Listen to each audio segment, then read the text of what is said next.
বহু আকাঙ্ক্ষিত প্রেস ব্রিফিংয়ে বক্তব্য রাখবেন জামাত ইসলামী বাংলাদেশের সাবেক আমির মরহুম অধ্যাপক গোলাম আজম সাহেবের চতুর্থ পুত্র, বাংলাদেশ সেনাবাহিনীর সাবেক ব্রিগেডিয়ার জেনারেল আবদুল্লাহিল আমান আজমি, এনডিসি, পিএসসি, যিনি দীর্ঘ 8 বছর গুমের শিকার ছিলেন। দ্বিতীয় স্বাধীনতার পর যিনি মুক্তিপ্রাপ্ত হয়েছেন, এখন বক্তব্য রাখছেন সাবেক ব্রিগেডিয়ার জেনারেল আবদুল্লাহিল আমান আজমি, এনডিসি, পিএসসি। আমি তার বক্তব্য শুরু করার জন্য অনুরোধ করছি।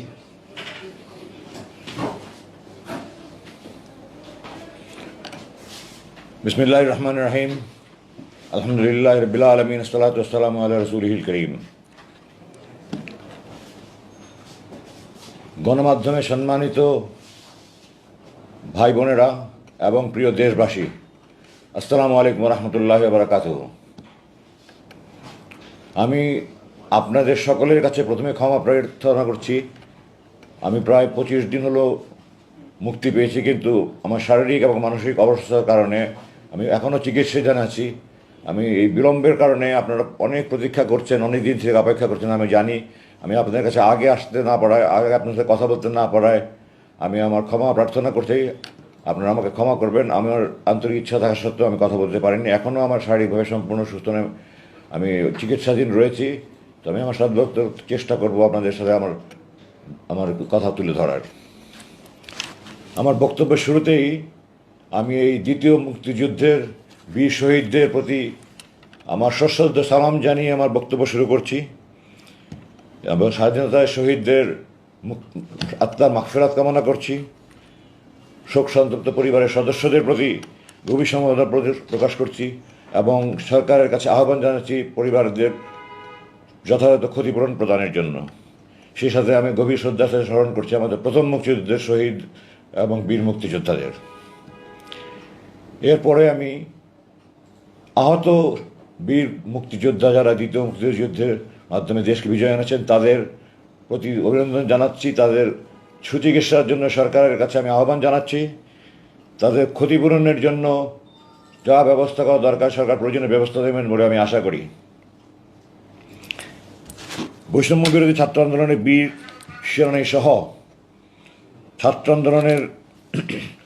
জনতার এই গণবিপ্লবের মাধ্যমে অর্জিত দ্বিতীয় স্বাধীনতার স্থপতিদের প্রতি আমার প্রাণ ঢালা অভিনন্দন। আপনাদের প্রতি আমার পরিবারের পক্ষ থেকে কৃতজ্ঞতা। আপনারাই আমাকে এই মৃত্যুকূপ থেকে বের করে নিয়ে এসেছেন। না হলে হয়তো আমাকে কতদিন এই মৃত্যুকূপে থাকতে হতো আল্লাহ জানে। আমার 29,794 ঘন্টার সেই নির্মম জীবন থেকে আপনারা আমাকে মুক্তি দিয়েছেন। এই জন্য আমি আপনাদেরকে আন্তরিক অভিনন্দন জানাই আমার পরিবারের পক্ষ থেকে। আপনাদের ঋণ শোধন করে কোনোদিন শোধ করতে পারবো না। আমাদের দ্বিতীয় মুক্তিযুদ্ধের এই বীর শহীদরা এবং ছাত্র জনতা দেখিয়ে দিয়েছে বাংলাদেশ কি করতে পারে। বাংলাদেশ অপার সম্ভাবনার দেশ। এটা সমস্ত বিশ্বের কাছে, সমস্ত জালিমদের কাছে একটা বার্তা পৌঁছে দিয়েছে যে জালিমরা কোনো দিন স্থায়ী হতে পারে না, জুলুম কোনো দিন স্থায়ী হতে পারে না। সত্যের বিজয় অনিবার্য। আপনাদের মনে রাখতে হবে, বিজয় অর্জন করাই শেষ নয়। বিজয় অর্জন হচ্ছে বিজয় ধরে রাখা আরও কঠিন। আমাদের এই বিজয় নস্যাৎ করার জন্য চক্রান্ত এখনও চলছে। আপনারা দেখতে পাচ্ছেন প্রতিদিন কিছু না কিছু গণ্ডগোল করার চেষ্টা করছে। এগুলি সব ষড়যন্ত্রকারীদের পরিকল্পনা। আপনাদের এগুলি শক্ত হাতে দমন করতে হবে। আমাদের সবার এবারে সজাগ থাকা এবং সংঘবদ্ধভাবে ঐক্যবদ্ধভাবে তাদেরকে প্রতিহত করতে হবে। আমি এই মুহূর্তে বাংলাদেশ সেনাবাহিনীর সেনাপ্রধান জেনারেল ওয়াকারুজ্জামানকে আন্তরিক অভিনন্দন জানাই।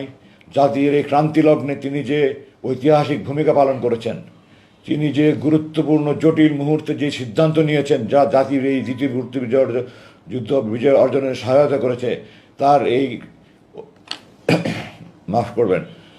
এই অবদান জাতি কৃতজ্ঞতার সাথে সারা জীবন মনে রাখবে। তার নাম ইতিহাসে স্বর্ণাক্ষরে লেখা থাকবে। Congratulations general Wakeruzzaman, I am proud of you. তুমি আমার ছাত্র ছিলে, I am proud of you. আমি এই প্রসঙ্গে একথাও জাতিকে স্মরণ করে দিতে চাই, বাংলাদেশ সেনাবাহিনী একটা দেশপ্রেমিক সেনাবাহিনী। কিছু অসাধু অফিসার হয়তো কোনো অপকর্ম করে থাকতে পারবে, কিন্তু আপনারা মনে রাখবেন এই সেনাবাহিনী এই দেশের স্বাধীনতা অর্জনের গুরুত্বপূর্ণ ভূমিকা রেখেছে। এই দেশের সেনাবাহিনী, এই দেশের জনগণের সেনাবাহিনী এই দেশের ঐক্যের প্রতীক, স্বাধীনতার প্রতীক। এই সেনাবাহিনী এই দেশের জনগণের সেনাবাহিনী। সেনাবাহিনী সবসময় আপনাদের পাশে ছিল, থেকেছে, থাকবে ইনশাআল্লাহ, এবং আপনারা তার প্রমাণ পেয়েছেন। এবং আমি সেনাবাহিনীর সদস্যদেরকে এই সাথে অভিনন্দন জানাচ্ছি। কারণ ওইখানে ওরা একবার ডিসকানেক্ট হয়েছে। আচ্ছা, সো 1 মিনিটের মধ্যে আবার কানেক্ট হই আমরা, তারপরে তো আমি কি আবার পিছের থেকে আসবো না, যে পর্যন্ত পরিচিত থেকে যাবো? আবার ওরা শুরু থেকে শুরু করলে ভালো হয়। না না, 22,000 মানুষ দেখতেছে লাইভে। আচ্ছা ওকে, আপনি পজ করে যেখান থেকে বলছেন এর পরে শুরু করেন, আমি জাস্ট ওর সাথে গিয়ে আচ্ছা শিওর হয়ে নিই। আচ্ছা, শুরু করবো? আচ্ছা, আমি এবার শুরু করেন। অন্তর্বর্তীকালীন সরকারের প্রধান ডক্টর ইউনূস সহ সকল উপদেষ্টাদের প্রতি আন্তরিক অভিনন্দন জানাচ্ছি। আপনারা এই গণবিপ্লবের মাধ্যমে অর্জিত এই বিজয়কে আপনারা দেশকে 50 বছর এগিয়ে নিয়ে যাবেন বলে আমি দৃঢ়ভাবে বিশ্বাস করি। ডক্টর ইউনূসের মতো একজন যোগ্য ব্যক্তির নেতৃত্বে এই উপদেষ্টা পরিষদ দেশের সকল জঞ্জাল মুক্ত করবে। দেশের যত রকমের প্রতিষ্ঠানকে ধ্বংস করে দেওয়া হয়েছে সবগুলি প্রতিষ্ঠানকে আবার ঢেলে পুনর সাজিয়ে দেশকে একটা সমৃদ্ধশালী রাষ্ট্র হিসেবে গড়ে তোলার জন্য ওনারা সর্বাত্মক চেষ্টা করবেন বলে আমি বিশ্বাস করি। আপনার যা তা কিছু অন্যায় অবিচার জুলুম অবিচার হয়েছে, যত গুম খুন অর্থ পাচার সহ যত রকমের যত অবিচার অন্যাচার জুলুম নির্যাতনের সব কিছুর আপনারা তদন্ত করবেন, দোষী ব্যক্তিদেরকে চিহ্নিত করে তাদের দৃষ্টান্তমূলক শাস্তির ব্যবস্থা করবেন এবং দেশকে একটা সুন্দর সঠিক পথ দেখিয়ে আপনারা দেশকে গণতান্ত্রিক সরকারের হাতে হস্তান্তর করে আপনার দায়িত্ব যথাযথ পালন করবেন আমি দৃঢ়ভাবে বিশ্বাস করি, আশা করি এবং দোয়া করি। আমি জনগণের প্রতি, সমস্ত রাজনৈতিক দলের প্রতি আহ্বান জানাচ্ছি, আপনারা আপনাদের সর্বাত্মক সহযোগিতা অব্যাহত রাখবেন এই বিপ্লবী সরকারের প্রতি। এবং রাজনৈতিক দলের প্রতি আমার বিশেষ অনুরোধ থাকবে, আপনারা ওনাদেরকে নির্বাচন নিয়ে কোনো রকমের কোনো চাপ দেবেন না, আপনারা কোনো রকমের সময় বেঁধে দেবেন না। ওনারা, আমি দৃঢ়ভাবে বিশ্বাস করি, ওনারা যথাযথভাবে কাজ করে যত দ্রুত সম্ভব ওনার গণতান্ত্রিক প্রক্রিয়া চালু করবেন। এই জন্য আপনারা দয়া করে কোনো রকমের কোনো মানসিক চাপ বা কোনো রকমের কোনো বক্তব্য ওনাদেরকে দিয়ে ওনাদেরকে বিব্রত করার চেষ্টা করবেন না। ওনাদেরকে ওনাদের টাইম ফ্রেমে, সেটা কতদিন আমি জানি না, আল্লাহ জানে, ওনারা জানেন, দেশবাসী আপনাদের সহায়তা ওনার কাজ করতে পারবেন আমি দৃঢ় বিশ্বাস করি। এই পর্যায়ে আমি একটা আহ্বান জানাতে চাই এই বিপ্লবী সরকারের প্রতি, যে প্রথম মুক্তিযুদ্ধে যারা যুদ্ধ করেছিলেন তারা প্রথমত ছিলেন বাংলাদেশ সেনাবাহিনী, নৌবাহিনী, সেনা, বিমান বাহিনী, 3 বাহিনীর সেই সশস্ত্র সুপ্রশিক্ষিত সেনাবাহিনী প্রথম শুরু করেছে। তারপরে আপামর জনসাধারণ মুক্তিযুদ্ধে প্রশিক্ষণ নিয়ে অস্ত্র নিয়ে যুদ্ধ করেছে। তাদের অবদান যেমন কোনো দিন অস্বীকার করা যাবে না, সে একই সাথে আজকের তরুণ যুবক ছাত্র জনতা যেভাবে কোনো রকমের সামরিক প্রশিক্ষণ ছাড়া, কোনো রকমের অস্ত্র ছাড়া নিজের বুক ঝাঁপিয়ে পড়ে তারা যুদ্ধ করে দেশ স্বাধীন করেছে, এদের অবদান আরও অনেক বেশি বলে আমি মনে করি।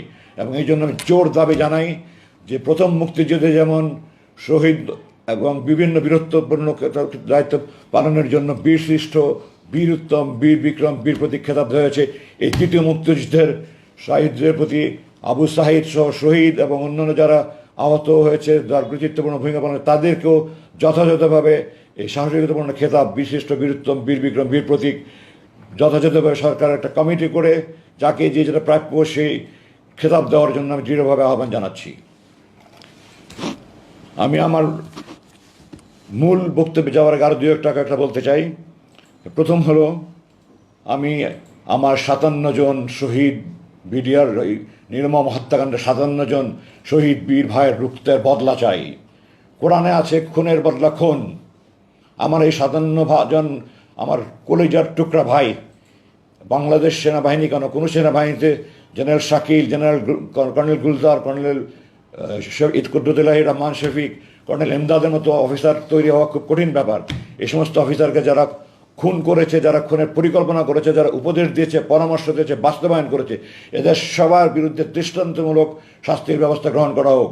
যা মৃত্যুদণ্ড হোক, যে দণ্ড হোক, আমি খুনের বদলা খুন চাই। যারা খুনের দোষর সবার প্রকৃত তদন্ত করে অপরাধ বের করে বিচার কাজ পূর্ণভাবে সম্পূর্ণ করতে হবে। এটার জন্য আমি সরকারের প্রতি আহ্বান জানাই এবং এর সাথে এও জানাই যে সেই পূর্ববর্তী সরকারের সময় যেই তদন্ত কমিটি হয়েছে তার পূর্ণাঙ্গ রিপোর্ট প্রকাশ করা হোক এবং যারা তদন্ত করেছেন তারা যদি দায়সারাভাবে এই অপরাধীদেরকে দায়মুক্ত করার জন্য করে থাকে তাহলে তাদেরকেও এই বিচারের আওতাভুক্ত করা হোক। আমি মনে করি যে যারা অপরাধী এবং যারা অপরাধীদের অপরাধ মুক্ত করার, দায়মুক্ত করার জন্য দায়ী তারাও সমভাবে অপরাধী, সুতরাং সবাইকে আওতাভুক্ত করতে হবে। আমি আমার বক্তব্য যাওয়ার আগে আরেকটা আবেদন রাখতে চাই। বাংলাদেশ সেনাবাহিনীর শত শত অফিসার এই গত সরকারের নির্মম জুলুমের শিকার হয়েছে, তারা বরখাস্ত হয়েছে, অকালীন অবসর হয়েছে, তাদেরকে বিভিন্ন রকমের হয়রানিমূলক ব্যবস্থা আছে। এগুলি প্রত্যেকটার তদন্ত করা হোক এবং প্রত্যেকটা দোষী ব্যক্তিদের জাস্ট 1 মিনিট একটা বিরতি দিলে ওরা ডিসকানেক্ট হচ্ছে, আবার কানেক্ট হচ্ছে। আপনি বলে শুরু করব। অটোমেটিক থেমে গেছে। ঠিক আছে, আমার বক্তব্য। অসুবিধা নেই, পজ হয়ে যাবে। কোনো চ্যানেল লাইভ দিচ্ছে নাকি, একটু চ্যানেল ক্লিক করে দেখানো। দেখা যাচ্ছে? এখন কি বসে আছে তো দেখা যাচ্ছে? না না, টিভিতে কোনো চ্যানেল লাইভ দেখাচ্ছে না, একটু চ্যানেল ক্লিক করে দেখানো। যেমন দেখা যাচ্ছে থেকে 3000 পরে আপনি এই টেনশন আমি করে নেন। আপনি বললে আমি শুরু করবো। 1000 মানুষ।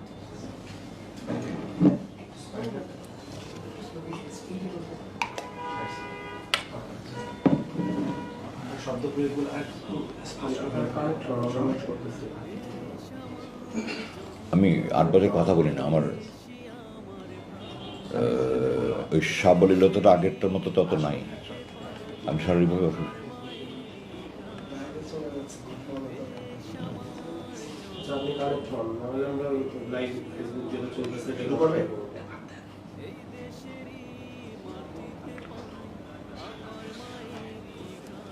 আপনি কানেক্ট হন।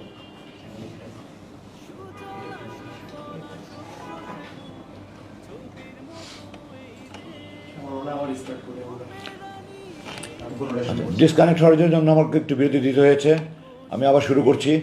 আমি আমার বক্তব্যে যাওয়ার আগে আমি আমার শত সেনা কর্মকর্তা, বিভিন্ন পদবীর সৈনিক যেভাবে গত সরকারের উপর জুলুমের শিকার হয়েছে, চাকরি থেকে অন্যায়ভাবে বরখাস্ত হয়েছে, অকালীন অবসর হয়েছে, তাদের চাকরিতে পুনর্বহাল, যেই পদে যেখানে পদায়ন হওয়া দরকার সেভাবে পদায়ন করা এবং তাদেরকে যথাযথ ক্ষতিপূরণ দেওয়ার জন্য জোর দাবি জানাচ্ছি। এবং এটার জন্য প্রক্রিয়ার কর্মকর্তারা তারা যথাযথ কর্তৃপক্ষের প্রক্রিয়া করছে। আপনারা সরকারের প্রতি আহ্বান জানাচ্ছি, আপনারা তাদেরকে চাকরিতে পুনর্বহাল করুন, তাদেরকে যার প্রাপ্য পাওনা পরিশোধ করুন। এবং সেই সাথে শুধু সামরিক বাহিনী কর্মকর্তা না, সামরিক বেসামরিক সকল অঙ্গনে যারা যেরকম যত জুলুম অভিযান অন্যায় সবগুলোর আপনার প্রতিকার করবেন আমি বলে বিশ্বাস করি। এবারে আমি আমার প্রসঙ্গ শুরু করছি, ভূমিকাটা হয়তো একটু বড় হয়ে গেল, আপনারা ক্ষমা করবেন। আমার বাবা 2012 সালের 12ই জানুয়ারিতে এক প্রহসনের ট্রাইব্যুনাল তাকে গ্রেফতারের আদেশ দেয় এবং উনি প্রায় 3.5 বছর চিকিৎসাধীন অবস্থায় থেকে জালেমের কারাগারে থেকে উনি সুচিকিৎসার অভাবে উনি আস্তে আস্তে 23শে অক্টোবর 2000, আমি 8 বছর থাকায় আমার বছরগুলি এদিক সেদিক হয়েছে, ক্ষমা করবেন, 2013 সালের 23শে অক্টোবর উনি ইন্তেকাল করেন। এই দিনগুলো আমার পরিবারের জন্য অত্যন্ত দুর্বিষহ ছিল।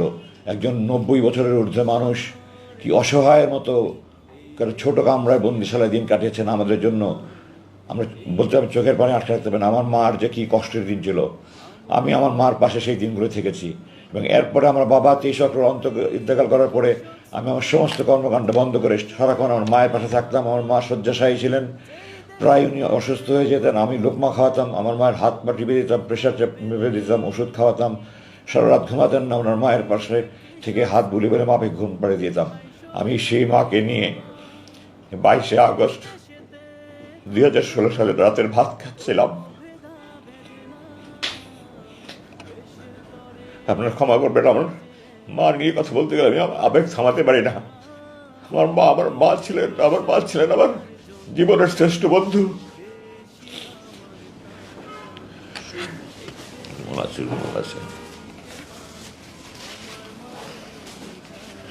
আমি আমার মার সাথে খেতে বসেছিলাম। এই সময় সরকারের গুন্ডা বাহিনী, আমি গুন্ডা বাহিনী এই জন্যই বলছি যে আইন প্রয়োগকারী সংস্থার লোক ওয়ারেন্ট ছাড়া, মামলা ছাড়া, ওয়ারেন্ট ছাড়া উঠিয়ে নিয়ে যাওয়া মানেই গুন্ডারদের কাজ। সুতরাং যেই করুক না কেন সে গুন্ডা, এবং এটা করেছে সরকারের যেই বাহিনী হোক, সরকারি গুন্ডা বাহিনী, সরকারের গুন্ডা বাহিনী আমার বাসায়